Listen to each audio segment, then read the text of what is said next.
Hello there, it's me Egil Thorsson and welcome to History Chat. Get yourselves nice and comfortable so that you can feel relaxed. Have a nice cup of tea or something like that and in your favourite chair. Now then, one of the most evocative sounds you'll ever hear in this country, in fact in Europe, is the sound of a stag. We will be covering other animals, I hasten to add, later on. But today we're concentrating on the deer. It's one of the most primeval sounds you'll ever hear in the forest as a stag calling for the hinds.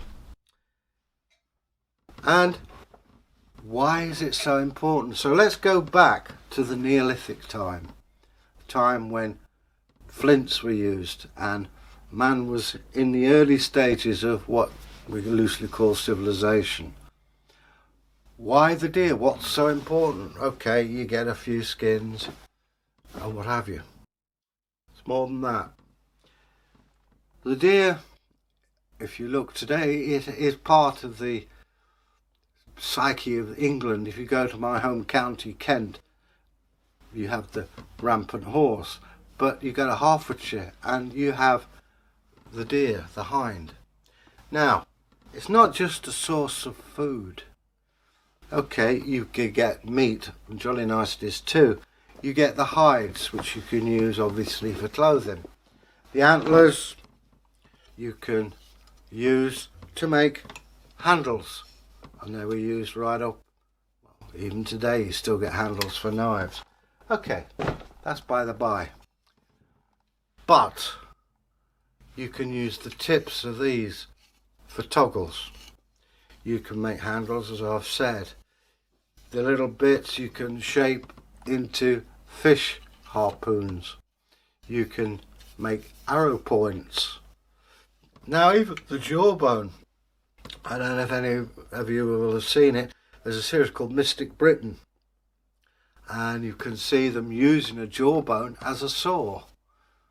And at Starcar they found the top of a deer skull with the antlers cut off as a headdress. In fact, they even show part of the skull as a mask, which is pretty daunting to look at in the modern day, but you imagine that around a campfire and you don't have the hindsight of science. And this was at Starcar. So all in all, you're not just seeing food, you're seeing a toolkit, and a toolkit for your survival. Now, the antler, the horn headdress, we thought, well, maybe that's for hunting, but no, they found an illustration of a shaman in Finland with the self-same headdress. So, Bragi's just handed me a full thing, and it's a pretty weighty thing, so there's no wonder they cut it down. So anyway, toolkit, food and clothing, as well as for making buttons. It's a multitude of things.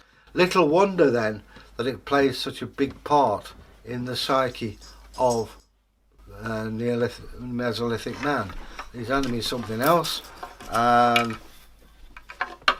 yeah, here we go, bit of decoration. So there you go, maybe it was originally used to induce the spirit of the forest. In fact, you hear of Herne the Hunter, the horned god. That's how much they put into it. Anyway, I've rattled on enough about antlers and deers and things.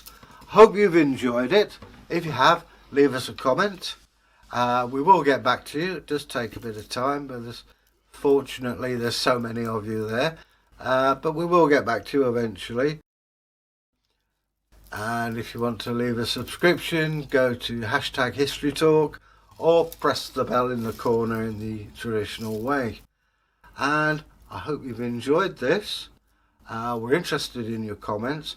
Maybe post a like, that will be useful too. And well, till we meet again. Bye!